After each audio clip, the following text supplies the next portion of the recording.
Hello, it's me, Pajama Pants Jack. I'm doing one of these videos. After drawing smut of female Transformers for the past, a few years, I got the idea of ranking every single piece of Transformers media based on how hot the female Transformers are in it.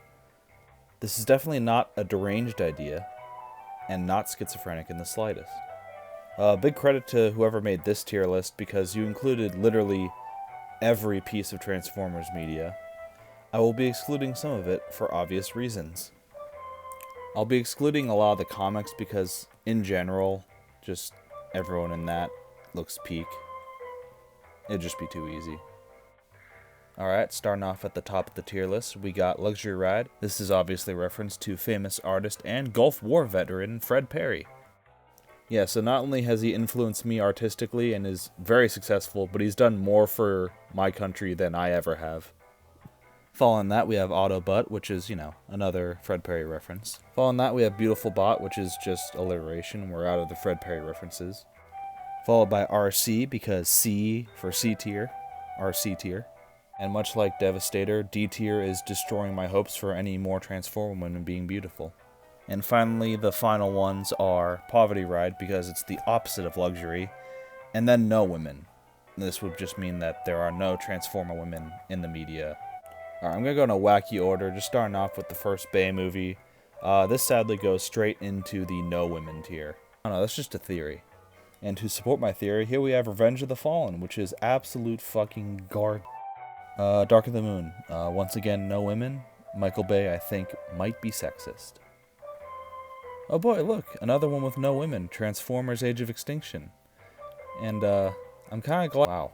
It's really funny people call me a degenerate for wanting to bang Autobots, but I mean, that is objectively nowhere close to as degenerate as to whatever the fuck Bay meant by this.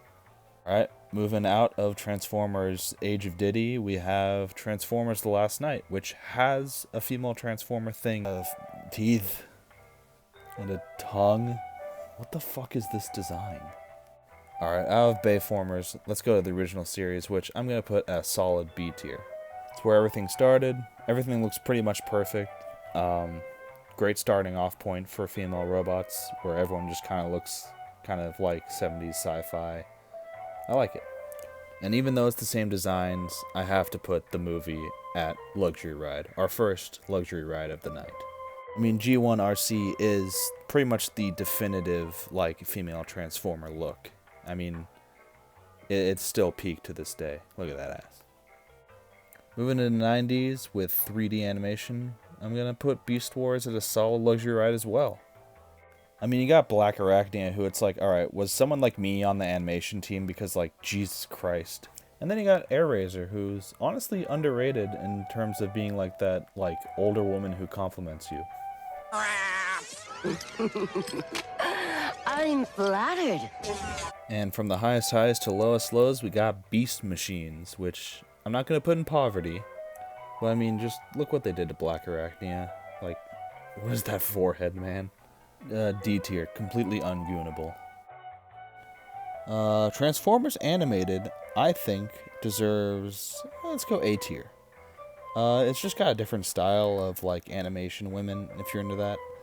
But it does have one of the best designs for Black Arachnia. Just gotta love the black lipstick and purple. Hell yeah.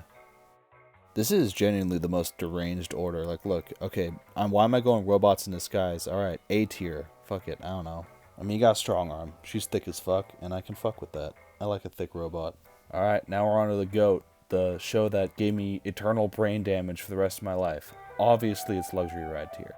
I mean, you got the GOAT, RC, best design she's ever had, and then you got Arachnid, who just has, my all-time favorite design she's ever had. And then you got Beast Hunters, which is just the same fucking show. A movie I often forget there's more love. A good B tier, a real solid B tier. Alright, the War for Cybertron, 3-part series,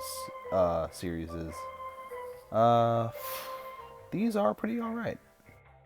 I know everyone mainly talks about Megatron's huge DSLs, which are great, but I think the female designs in this are pretty good. They're just, kind of updated G1, and there's nothing wrong with that. Transformers Cyberverse, I actually really like this show's art design a lot. And yeah, the female Transformers in it look really great as well. You can never go wrong with dark lipstick on an evil Decepticon. Just, it always looks peak. Transformers Rise of Mr. Beast has one of the best RC designs in my opinion. Really awesome. The best Transformers movie just so happens to also be an easy luxury ride tier. Just not even close. I mean, just absolute peak designs. Like, all the fugliness is kind of gone, and like with everything being animated, just it looks amazing. We got 2 Chromias, and then we even had a great design for RC, who does the whole miners! Those are miners like us! Oh no, not again. Alright, let me just organize this, add more of the Netflix shit since it's the same art style. Transformers Earthspark. Looks fine. I didn't think I'd get this bored looking at Transformer women, but man, I'm getting there. Not in that sense. The YouTube Power of the Primes things. Once again, it's just kind of G1 again. So, not bad, but, you know, not standout. I do like this giant car woman, though. They say we have spent too much time searching this swamp. Last up, Unicron Trilogy. I'm putting all of these into a solid A tier, purely because it's 3D, but like they're all anime Transformer women. Alright, just a little bit of rearranging, because obviously animated deserves to be like way up. Like, that's a clear luxury ride. And yeah, I think I'm clear with this. So that is the official Transformer Gooner tier list. Obviously at the top, it's pretty indisputed, like just the best overall. A good variety of if you're into dark lipstick or if you're into less dark lipstick. I think what this really showed me doing this tier list is that like the Power of the Primes, Titans, like the YouTube stuff and then the Netflix stuff all meld together in my brain. And aside from some really cool female Transformers, I do not remember anything from any of these goddamn shows. And I knew for a fact that going into this that Revenge of the Fallen would be dead last with the least attractive female Transformers in the entire series. Not even close. I don't even know. I don't even know how you get away with that. You should not be outbeat by beast machines. Could you imagine? Like, holy shit. Anyway, thank you guys for watching. If you've made it this far, you're probably just as messed up as me and are really attracted to RC from Transformers Prime. If so, you'll be right at home on this channel. I got a full playlist of all of the RCs I've drawn and all the female Transformers I've drawn, and there will be more in the future on the way. If you'd like this video, let me know in the comments. I'll do like some kind of other tier list in the future or just more Transformer stuff. Leave a comment who your favorite female Transformer is, and I might draw them. I guess that's more of a threat. I don't know, this video was insane. Love y'all. Goodbye.